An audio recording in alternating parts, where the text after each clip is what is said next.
سلام كما يتخونو كبرات تخطاتلتي مدب زين غازيان للمون كم تلمود نزع لزبلنا يم تكسات حباريتاتات حيزنا لكم متين لنا نمكتتالكم دما بخبر نعدم فلما كندار استاتهم ناباخم كبل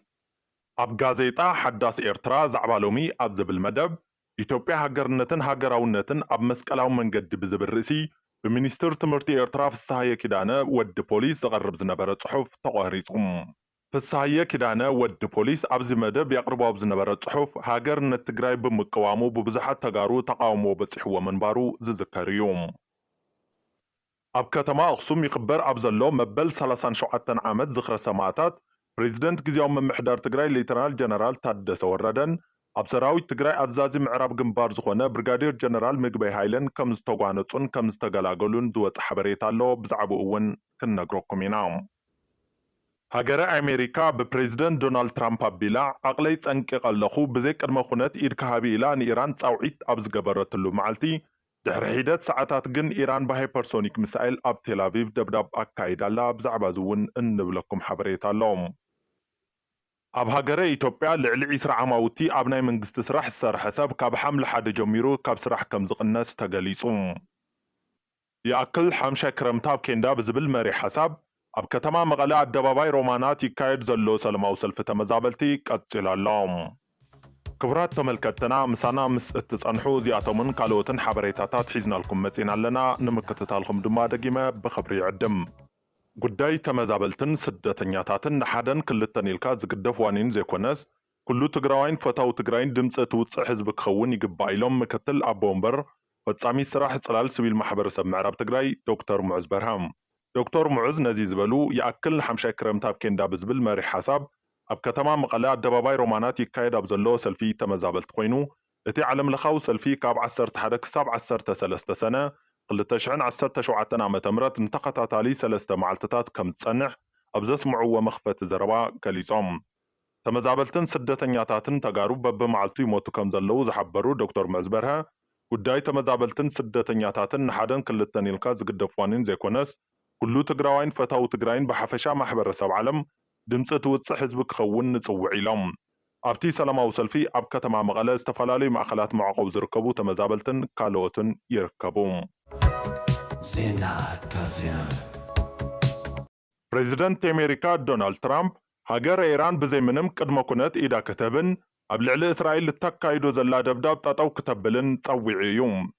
أمريكا ببريزيدنت دونالد ترامب أبلا عقلي سنكي خلقو بزي قدم كنت إيركهابي إلان إيران تصوعيت أبز قبرتلو معلتي دحر حيدت ساعتات جن إيران بهايبرسونيك مسائل أب تل أبيب دبداب أكايد اللام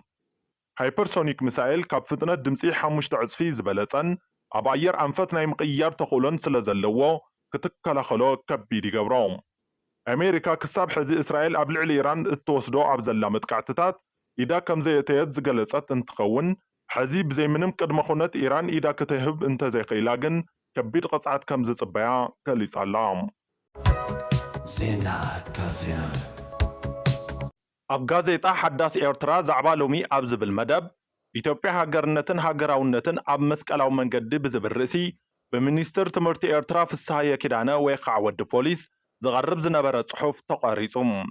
ፍስሃየ ኪዳነ ወዲ ፖሊስ ኣብ ሻምናይ ክፋል ጽሑፉ ኣብ ምግባት መሬት ኢትዮጵያን ኤርትራን ተጸጊዕኻ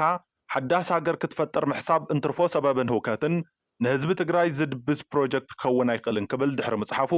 ብሃገርነት ብዘለዎም ተጋሩ ብዙሕ ወቐሳ ኣልዒሉ ንጽምዶውን ከነቓነቓ ጀሚር ነይሩ እዩ መንግስት ኤርትራ በቶም ፕሮፓጋንዲስት አንቃሕቲ ማሕበራዊ ሚድያ ዝኾኑ ከምና ኣወል ስዒድ ኣቢሉ ሚኒስትር ፍስሃየ ኪዳነ ናይ ግሉ ሓሳብ እምበር ናይ መንግስት ኤርትራ ባህጊ ከም ዘይኮነ ገሊጹ ነይሩ እንሆ ሕዚ ድማ እታ ኣብ ሻምናይ ክፋል በፂሓ ዝነበረት ጽሕፍቲ ሚኒስትር ትምህርቲ ኤርትራ ፍስሃየ ኪዳነ ወዲ ፖሊስ ብመንግስቲ ኤርትራ ክትቋረጽ ተገይራላ ከም ውፅኢቱ ድማ ኣብዚ ሰሙን ክትሕተም ዝነበረ ተሽዓይ ክፋል እቲ ጽሑፍ ከይተመሓላለፈት ተሪፋላ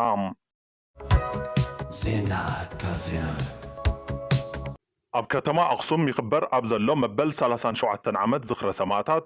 ፕሬዝደንት ጊዜያዊ ምምሕዳር ትግራይ ሌተናል ጀነራል ታደሰ ወረደ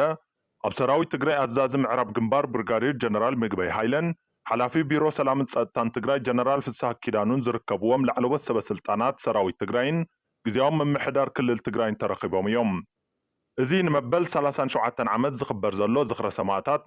ምምሕዳር ከተማ ኣኽሱም ምምሕዳር ላዕላይ ማይጨውን ሰራዊት ትግራይን ብሓባር ዘዳለውዎ እዩ።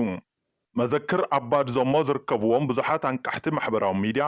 ኣብ እዋን እቲ ጽምብል ዝተሰኣለት ሓንቲ ናይ ጀነራል ታደሰ ወረደን ብርጋዴር ጀነራል ምግበይ ሃይለን ፎቶ ብምልጣፍ ኣብ እዋን እቲ ጽምብል ከም ዝተበኣሱን ኣብኡ ዝነበሩ ሰባት ከም ዝገላገልዎምን እናጽሓፉ ይርከቡ። ብዙሓት ነጠፍቲ ማሕበራዊ ሚድያ ድማ ነታ ምስሊ ብምጥማት ሓቂ መሲልዎም ክደናገሩ ተራእዮም እዮም። ነገር ግን ኣብ ከተማ ኣኽሱም ኣብ ዝተኻየደ መበል 37 ዓመት ጽምብል ዝኽረ ሰማዕታት በአካል ካብ ዝተሳተፉ አካላት ብዝረኸብናዮ ሓበሬታ መሰረት ኣብ መንጎ ጀነራል ታደሰ ወረደን ጀነራል ምግበይ ሃይለን ዝተፈጠረ ባእሲ ኣይነበረን። እታ እትዘዋወር ዘላ ምስሊ እውን ዘይኮነ ትርጉም ዝተዋህባ ኮይና ተረኺባላ። ዜና ካዝያን ኣብ ፌደራል ዲሞክራቲክ ሪፐብሊክ ኢትዮጵያ ልዕሊ 20 ዓማውቲ ኣብ ናይ መንግስቲ ስራሕ ዝሰርሑ ሰባት ካብ ሓምሊ 1 ጀሚሩ ካብ ስራሕ መንግስቲ ከም ዝቕነሱ መንግስቲ ኢትዮጵያ ኣፍሊጦሎም። እዚ ልዕሊ 20 ዓመት ኣብ ናይ መንግስቲ ስራሕ ዝሰርሑ ሰባት ካብ ሓምሊ 1 ጀሚሩ ካብ ስራሕ ክቕነሱ ዝእዝዝ ኣዋጅ ምይይጥ ንኽግበረሉን ንክጸድቕን ናብ ቤት ምክሪ ተወከልቲ ህዝቢ ኢትዮጵያ ቀሪበሎም። ዜና ካዝያን ፕሬዚደንት ጊዜያዊ ምምሕዳር ክልል ትግራይ ሌተናል ጀነራል ታደሰ ወረደን ካልኦት ዕድማት ኣጋይሽን ሎሚ 11 ሰነ 2017 ዓ.ም ኣብ ከተማ ኣኽሱም ኣብ ዝሳለጥ ዘሎ መድረኽ ዝኽሪ ሰማዕታት ትግራይ ተረኺቦም ኣለዉ። ኣብ ከተማ ኣኽሱም ዝካየድ ዘሎ መበል 37 ዝኽሪ ሰማዕታት ትግራይ ብሰላማዊ ሰልፊ ዝተሰነየ ኮይኑ ብምትሕብባር ህዝብን ምምሕዳርን ከተማ ኣኽሱም ህዝቢ ወረዳ ላዕላይ ማይጨውን ሓይልታት ጸጥታ ትግራይን ዝተዳለወ እዩ። ሕራይ እምበር ክቡራት ተመልከትና ንሎሚ ዝበልናዮም ትኩሳት ሓበሬታታት ነዚኦም ይመስሉ ነይሮም። ንምክትታልኩም ብኽብሪ ኢና ነመስግን። ሰናይ ቀና